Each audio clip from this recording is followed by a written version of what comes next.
Marcus Brown. I'm age 70 and I live over on the coast in Flagler Beach.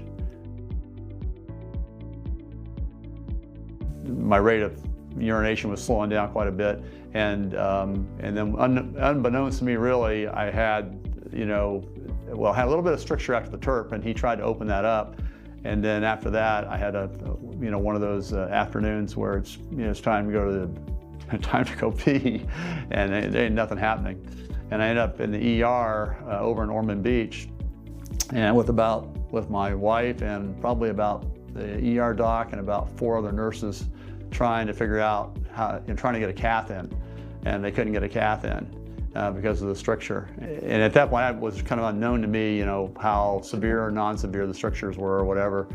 But anyway, so finally they gave me some medicine, and finally about 4 or 5 hours, I relaxed enough where I was able to urinate. And they said, you just need to get to your urologist as soon as possible tomorrow.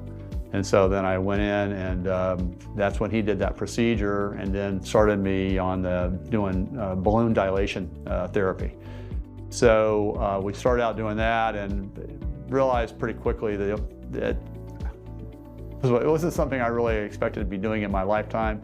So I started doing the balloon dilation myself at home, and I did it for roughly 90 days. Something like 90 days. I did it on a daily basis. Every day I had to do a session. I had to, because they thought there were 2 strictures. They thought there was one high and one low, and so they had me basically insert the balloon, basically go in about halfway with it. Okay, then pump it up. Okay, and then basically lay there for 15, 20 minutes, whatever, with it, and then I had to deflate it and then push it on up the rest of the way. And then same process, and then do 15, 20 minutes or whatever, and then pull it all out. Initially, it was not comfortable at all, to say the least. It was like an afternoon event, So in the afternoon after my nap, I'd wake up, I'd get a shower, and then I'd go in there and do my thing for in total probably would take me close to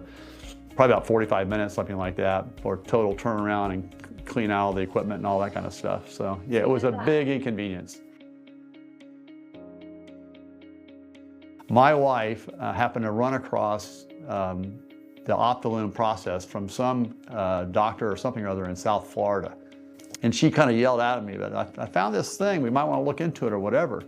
Well, so she starts telling me about it, and I said, that's unbelievable. I said, because I just read my AARP magazine, and I said, here it is, it's the same thing. It's right here in the AARP magazine.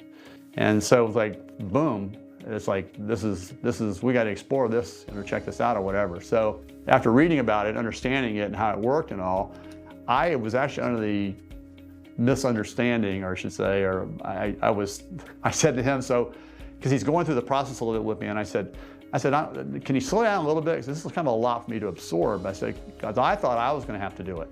I thought I was going to deliver the balloon because I was like the self-dilation expert, and he goes, oh, no. He said, I'm going to take care of it. And you'll be in the hospital, whatever. And I said, okay, fine. I feel better about that. So anyway, so that's how, much I was kind of looking forward to it and ready to do whatever I need to do to make it happen. For me, I guess, after doing the other 90 days worth, it was nothing. There was really nothing at all. It wasn't even like it even happened. I had the cath for a day. I think I had the cath for a day or so, something like that. And then I pulled the cath, which again, done a lot of this stuff.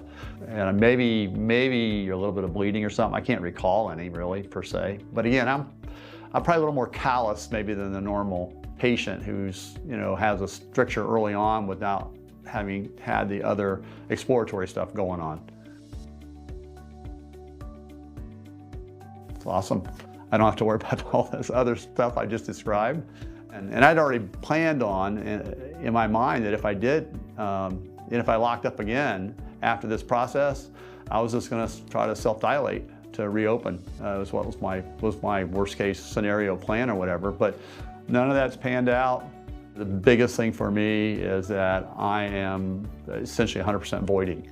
So, from everything we can tell, including a week ago, he checked my void, and and like he said, that's the ultimate test really for him and for me. As long as I'm voiding and I'm able to go regular periods of time after, drinking and whatever else, as far as not having to have these urges to get to the bathroom and so on and so forth, and feel confident that you can, you don't have to, be on standby every 2 seconds, that kind of thing. I said that's really what I'm more after, is just having a kind of normal lifestyle, from that perspective. So if it's cutting edge and it increases my quality of life and lifestyle and the inconvenience of having to go to doctors and have procedures and whatever, I'm up for it, because that's what I want the remainder of my life to be. I really don't want to spend it in a clinic somewhere. If the quality of life is being compromised, by all means, I would jump on board. I don't see any issues with this at all. I really don't, that I've experienced or I've found. So yeah, I'd tell anybody to get it.